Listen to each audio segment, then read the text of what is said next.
BMC radio Malayalam വാർത്തകൾ നിങ്ങൾക്കായി അവതരിപ്പിക്കുന്നത് ഐമാക് കൊച്ചിൻ കലാഭവൻ. കലാവിദ്യാർത്ഥികൾക്ക് പ്രിയപ്പെട്ട ബഹ്റൈനിലെ കലാകേന്ദ്രം. കൂടുതൽ വിവരങ്ങൾക്കായി സന്ദർശിക്കൂ www.bahrainmediacity.com.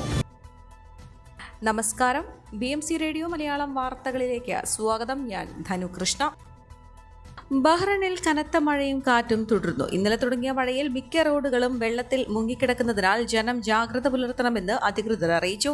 കടലിൽ മത്സ്യബന്ധനത്തിനും നീന്തലിനും വിലക്ക് ഏർപ്പെടുത്തിയതായി കോസ്റ്റ് ഗാർഡ് അധികൃതർ വ്യക്തമാക്കി. സഹായങ്ങൾക്ക് 999 എന്ന നമ്പറിൽ ബന്ധപ്പെടാം.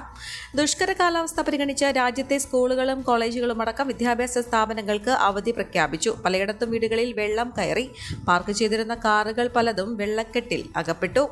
താഴത്തെ നിലയിൽ വെള്ളം കയറിയാൽ ഇലക്ട്രിക് ഉപകരണം ഓഫ് ചെയ്യാനും മുകൾ നിലയിലേക്ക് താമസം മാറാനും നിർദ്ദേശിച്ചു. പല നിരത്തുകളും വെള്ളത്തിൽ മുങ്ങിക്കിടക്കുകയാണ്. അതുകൊണ്ട് യാത്രക്കാർ മറ്റു വഴികൾ ഉപയോഗിക്കണമെന്നും ഗതാഗത അറിയിപ്പുകൾ ശ്രദ്ധിക്കണമെന്നും അധികൃതർ നിർദ്ദേശിച്ചു. കനത്ത മഴ കാരണം രാജ്യത്തെ റോഡുകളെല്ലാം വെള്ളത്തിൽ മുങ്ങിക്കിടക്കുന്ന സാഹചര്യത്തിൽ ഗതാഗത നിയന്ത്രണം ഏർപ്പെടുത്തിയ അധികൃതർ Sheikh Khalifa bin Salman street roundabout tunnel, Buri tunnel, Al ഗത്തെ street tunnel, Sheikh Salman street, Isa town gate tunnel, NSA town gate tunnel എന്നിവിടങ്ങളിലെല്ലാം മഴവെള്ളം കെട്ടിക്കിടക്കുകയാണ്. അധികൃതർ വെള്ളക്കെട്ട് ഒഴിവാക്കാനുള്ള പരിശ്രമത്തിലാണ്. ട്രാഫിക് പോലീസിന്റെ നിർദ്ദേശങ്ങൾ പാലിക്കാൻ എല്ലാവരും ശ്രദ്ധിക്കണമെന്നും അധികൃതർ അഭ്യർത്ഥിച്ചു. റോഡുകളെല്ലാം വെള്ളത്തിൽ മുങ്ങിക്കിടക്കുന്നതിനാൽ ഡ്രൈവിംഗിൽ അതീവ ജാഗ്രത പുലർത്തണമെന്നും ഗതാഗത വകുപ്പ് മുന്നറിയിപ്പ് നൽകി. ഡ്രൈവ് ചെയ്യുന്ന സമയത്ത് ഫോൺ ഉപയോഗിക്കരുത്. വേഗത കുറച്ച് വാഹനങ്ങൾ ഓടിക്കുക. മറ്റു വാഹനങ്ങളുമായി സുരക്ഷാ ദൂരം പുലർത്തുക. ലെയിൻ ട്രാഫിക് കർശനമായി പാലിക്കുക എന്നീ കാര്യങ്ങൾ ജനറൽ ഡയറക്ടറേറ്റ് ഓഫ് ട്രാഫിക് ഓർമ്മപ്പെടുത്തുന്നു. ശക്തമായ കാറ്റ് പ്രതീക്ഷിക്കുന്നതിനാൽ കടലിൽ പോകരുതെന്നും കോസ്റ്റ് ഗാർഡ് അറിയിച്ചു. കടലിൽ കുളിക്കുന്നതിനും മത്സ്യബന്ധനവും വിലക്കിയിട്ടുണ്ട്. പ്രധാന റോഡുകളിൽ കനത്ത മഴ മൂലം സഹായം വേണ്ടി വന്നാൽ 17545544 എന്ന നമ്പറിൽ വിളിക്കാം. ഇടറോഡുകളിലാണെങ്കിൽ 80000188 എന്ന നമ്പറിലോ വൈദ്യുതി തകരാർ സംബന്ധമായ പ്രശ്നങ്ങൾക്ക് 17515555 എന്ന എമർജൻസി നമ്പറിലോ വിളിക്കാവുന്നതാണ്. പ്രവാസി ഇന്ത്യക്കാരുടെ വിവിധ തൊഴിൽ കോൺസുലാർ പരാതികളിൽ പരിഹാരം കാണുന്നതിന് ഇന്ത്യൻ എംബസി ഓപ്പൺ ഹൗസ് സംഘടിപ്പിക്കുന്നു. ഏപ്രിൽ 19 രാവിലെ 9:30 മുതൽ 11:30 വരെ എംബസിയിലാണ് open house. Ambassador Vinod K ജേക്കബിന് പുറമെ കോൺസുലാർ ടീമും അഭിഭാഷക പാനലും പങ്കെടുക്കും. പങ്കെടുക്കാൻ ആഗ്രഹിക്കുന്ന ഇന്ത്യൻ പൗരന്മാർ മുൻകൂട്ടി അപ്പോയിന്റ്മെന്റ് ഇല്ലാതെ രാവിലെ 9-നെത്താം. പ്രശ്നപരിഹാരം ദ്രുതഗതിയിലാക്കുന്നതിന് പങ്കെടുക്കാൻ ആഗ്രഹിക്കുന്നവർ വിവരങ്ങളും നേരിടുന്ന പ്രശ്നവും welto.bahrain@mea.gov.in എന്ന ഇമെയിൽ വിലാസത്തിൽ ഈ മാസം 17 മുൻപ് അയക്കണമെന്നും എംബസി അറിയിച്ചു. ജനബിയയിലെ 575 നമ്പർ ബ്ലോക്കിലെ നവീകരണ പദ്ധതികൾ പൂർത്തീകരിച്ചതായി പൊതുമരാമത്ത് മന്ത്രാലയ under secretary Sheikh Bishal bin Mohammed Al Khalifa അറിയിച്ചു. കഴിഞ്ഞ ദിവസം പദ്ധതി പ്രദേശം സന്ദർശിച്ച ശേഷം സംസാരിക്കുകയായിരുന്നു അദ്ദേഹം. വടക്കു ഭാഗത്തെ നവീകരണ പ്രവർത്തനങ്ങൾ പൂർത്തിയാക്കിയതായും തെക്കു ഭാഗത്തെ പ്രവർത്തനങ്ങൾ നടക്കുന്നതായും 48% പൂർത്തീകരിച്ചതായും അദ്ദേഹം വിലയിരുത്തി. പ്രദേശത്തെ ജനസംഖ്യാ വർധനവനുസരിച്ച് വാഹനങ്ങളുടെ എണ്ണം കൂടുകയും അതനുസരിച്ച് റോഡ് വികസനം അനിവാര്യമാണെന്നും അദ്ദേഹം ചൂണ്ടിക്കാട്ടി. അടിസ്ഥാന സൗകര്യ വികസനം വഴി ഗതാഗത കുരുക്കുകൾ ഒഴിവാക്കേണ്ടതുണ്ടെന്നും അതിനായി പദ്ധതികൾ ആവിഷ്കരിച്ച് നടപ്പാക്കുന്നതായും അദ്ദേഹം കൂട്ടിച്ചേർത്തു. ദീർഘകാലം ബഹ്റൈൻ പ്രവാസിയായിരുന്ന വടകര ചമരത്തൂർ സ്വദേശി ഒന്തത്ത് ചന്ദ്രൻ നിര്യാതനായി. പിതാവ് ഒന്തത്ത് ബാലൻ, മാതാവ് ജാനകി, ഭാര്യ ശാന്ത, മക്കൾ അശ്വനി, അർച്ചന.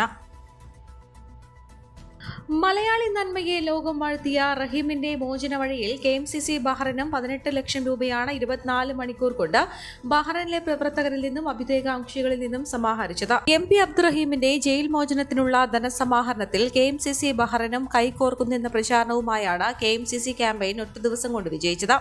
പ്രസിഡന്റ് ഹബീബ് റഹ്മാന്റെ നേതൃത്വത്തിൽ ഭാരവാഹികൾ ഈദ് ഹദിയ റഹീമിന്റെ ജയിൽ മോചനത്തിനായി നീക്കിവെക്കണമെന്ന് അഭ്യർത്ഥിച്ച വീഡിയോ സന്ദേശവും തുടർ അഭ്യർത്ഥനയും നടത്തി. കൂടാതെ പ്രവർത്തകരുടെ ഏകോപനവും നടന്നപ്പോൾ KMCC ബഹ്റൈൻ മറ്റൊരു അത്ഭുതം കൂടി സൃഷ്ടിക്കുകയായിരുന്നു.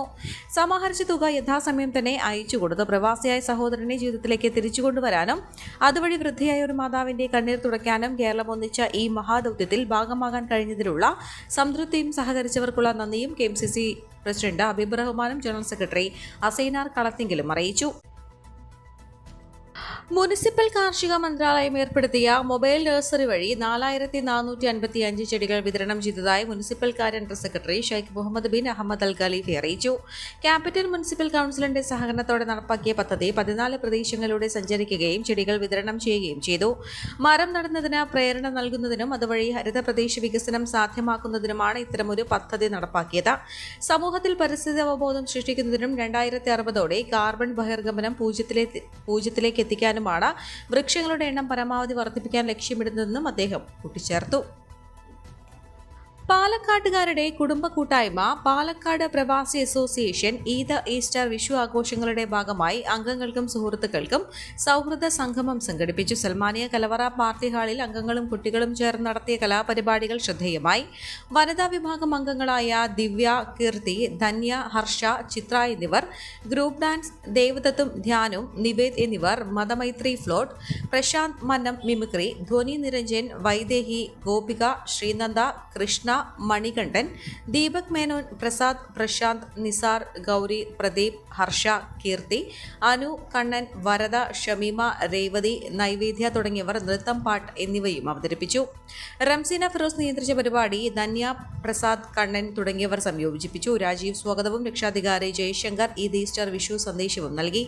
ദീപക് മേനോൻ നന്ദി പറഞ്ഞു. ഡിന്നറും മറ്റ് കലാപരിപാടികളും ഈദ് അവധി ദിനങ്ങളിൽ മനോഹരമാക്കിയെന്ന് രക്ഷാധികാരികളായ ശ്രീധർ തേറമ്പിൽ, ദീപക് മേനോൻ, ജയശങ്കർ എന്നിവരും പ്രവർത്തക സമിതി വിലയിരുത്തി. പാലക്കാട് പ്രവാസി അസോസിയേഷൻ കൂട്ടായ്മയുമായി സഹകരിക്കാൻ താൽപര്യപ്പെടുന്ന പാലക്കാട് ജില്ലക്കാരായ പ്രവാസികൾ 34399850 എന്ന നമ്പറിൽ ബന്ധപ്പെടണമെന്നും ഭാരവാഹികൾ അറിയിച്ചു. ദുബായിൽ തിങ്കളാഴ്ച വൈകുന്നേരത്തോടെ വിവിധ ഭാഗങ്ങളിൽ കനത്ത മഴ രേഖപ്പെടുത്തി. ഇരട്ട ന്യൂനമർദ്ദം എന്ന് വിശേഷിക്കപ്പെട്ട പ്രതിഭാസത്തെ തുടർന്നാണ് കാറ്റിനും ഇടിമിന്നലിനുമൊപ്പം കനത്ത മഴ എത്തിയത്. അബുദാബി, ദുബായ്, ഷാർജ എന്നിവിടങ്ങളിൽ കനത്ത മഴ ആരംഭിച്ചിട്ടുണ്ട്. മറ്റിടങ്ങളിലേക്കും വൈകാതെ ഇത് വ്യാപിപ്പിക്കുമെന്നും ബുധനാഴ്ച വരെ ജാഗ്രത തുടരണമെന്നും കാലാവസ്ഥാ നിരീക്ഷണ കേന്ദ്രം പൊതുജനങ്ങൾക്ക് മുന്നറിയിപ്പ് നൽകി. രാജ്യത്തിന്റെ വടക്കൻ പ്രദേശങ്ങളിൽ വാദികൾ നിറഞ്ഞൊഴുകുന്നതിന്റെയും റോഡുകളിൽ വെള്ളം നിറഞ്ഞതിന്റെയും ദൃശ്യങ്ങൾ പുറത്തുവന്നു. എന്നാൽ അപകടങ്ങൾ ഇതുവരെ ഇവിടെയും റിപ്പോർട്ട് ചെയ്യപ്പെട്ടിട്ടില്ല. ചൊവ്വാഴ്ചയും ബുധനാഴ്ചയും മഴ തുടരാൻ സാധ്യതയുള്ളതിനാൽ പൊതുവിദ്യാലയങ്ങൾക്ക് വിദൂര വിദ്യാഭ്യാസം പ്രഖ്യാപിച്ചു. രാജ്യത്തിന്റെ മലയോര മേഖലയായ റാസൽ ഖൈമയിലും എല്ലാ സ്കൂളുകളും ഓൺലൈൻ പഠനത്തിലേക്ക് മാറാൻ നിർദ്ദേശിച്ചു. ദുബായിൽ സർക്കാർ സ്ഥാപനങ്ങളുടെ പ്രവർത്തനവും സ്കൂളുകളും ചൊവ്വാഴ്ച ഓൺലൈനാക്കിയിട്ടുണ്ട്. മഴ സാഹചര്യത്തിൽ ശ്രദ്ധിക്കേണ്ട സുരക്ഷാ മുൻകരുതലുകൾ ദുബായ് മുനിസിപ്പാലിറ്റി പ്രത്യേകമായി പുറത്തിറക്കി. ദുബായ് വിമാനത്താവളവും യാത്രക്കാർക്ക് പ്രത്യേക നിർദ്ദേശം പുറപ്പെടുവിച്ചു. വിമാനത്തിന്റെ സ്റ്റാറ്റസ് പരിശോധിക്കുകയും വിമാനത്താവളത്തിൽ നേരത്തെ എത്തുന്ന രീതിയിൽ പുറപ്പെടാനും അധികൃതർ നിർദ്ദേശിച്ചു.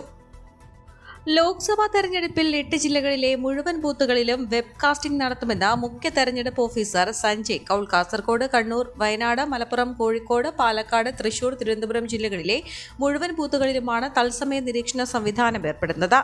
6 ജില്ലകളിൽ 75% ബൂത്തുകളിലും വെബ്കാസ്റ്റിംഗ് സൗകര്യമൊരുക്കും. എന്നാൽ ഈ ജില്ലകളിലെ മുഴുവൻ പ്രശ്നബാധിത ബൂത്തുകളും തത്സമയ നിരീക്ഷണത്തിലായിരിക്കും. ഒന്നിലധികം ബൂത്തുകളുള്ള വോട്ടെടുപ്പ് കേന്ദ്രങ്ങളിൽ തിരക്ക് നിയന്ത്രിക്കുന്നതിന് ബൂത്തുകൾക്ക് പുറത്തും ക്യാമറ സ്ഥാപിക്കും. ബൂത്ത് പിടുത്തം, പണവിതരണം, കള്ളവോട്ട് ചെയ്യൽ തുടങ്ങിയവ തടഞ്ഞ് സുതാര്യമായ തെരഞ്ഞെടുപ്പ് ഉറപ്പാക്കാനാണ് വെബ്കാസ്റ്റിംഗ് സൗകര്യം ഏർപ്പെടുത്തുന്നതെന്നും തെരഞ്ഞെടുപ്പ് ഓഫീസർ പറഞ്ഞു. അട്ടപ്പാടിയിൽ 7 മാസം പ്രായമുള്ള ആദിവാസി കുട്ടി മരിച്ചത് ആരോഗ്യവകുപ്പിന്റെ ഗുരുതര വീഴ്ചയെന്ന ആക്ഷേപം. വടക്കേ കടമ്പാറ ഊരിലെ കുമാർ ദീപ ദമ്പതികളുടെ മകൻ കൃഷവാണ് കോയമ്പത്തൂർ മെഡിക്കൽ കോളേജ് ആശുപത്രിയിൽ മരിച്ചത്.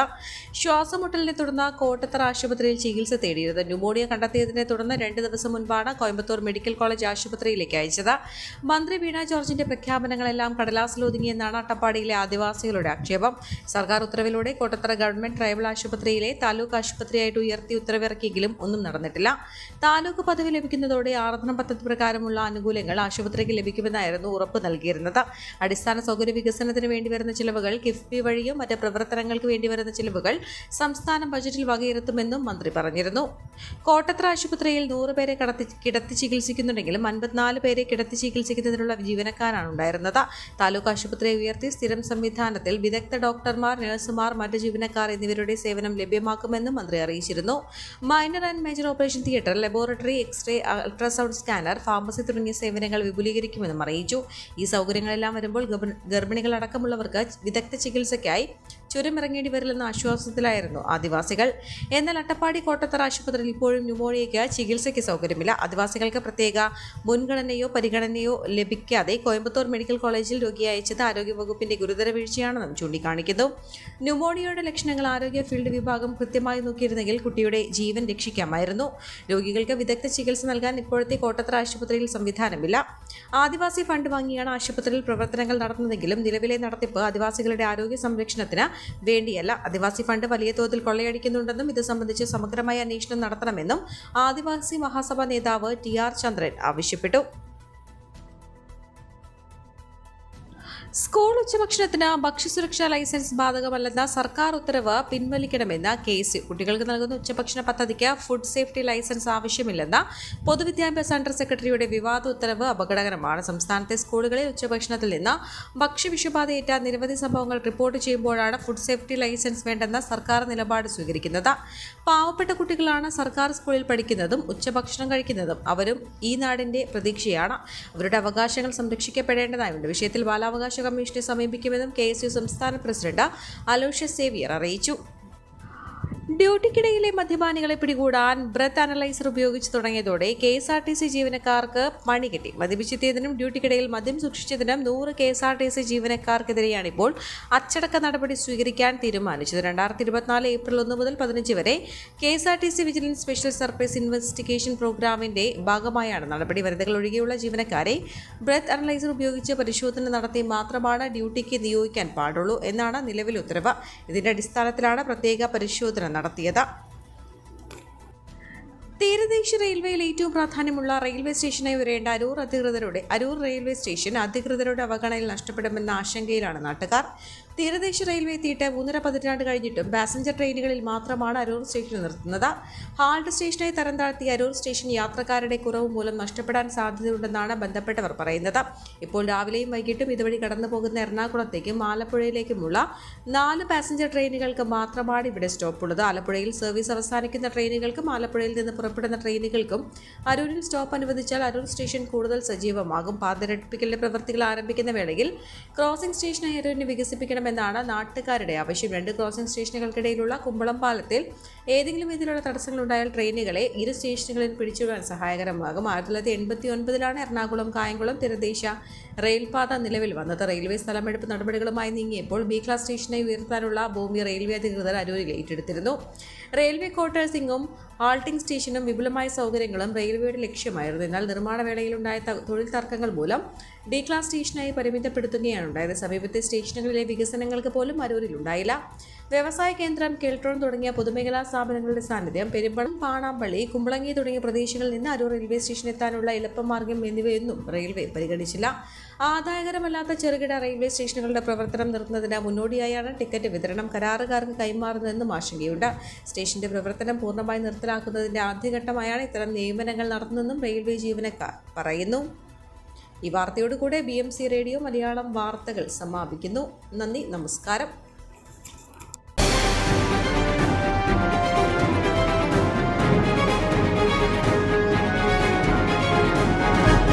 BMC റേഡിയോ മലയാളം വാർത്തകൾ നിങ്ങൾക്കായി അവതരിപ്പിക്കുന്നത് IMAC കൊച്ചിൻ കലാഭവൻ. കലാവിദ്യാർത്ഥികൾക്ക് പ്രിയപ്പെട്ട ബഹ്റൈനിലെ കലാകേന്ദ്രം. കൂടുതൽ വിവരങ്ങൾക്കായി സന്ദർശിക്കൂ www.bahrainmediacity.com.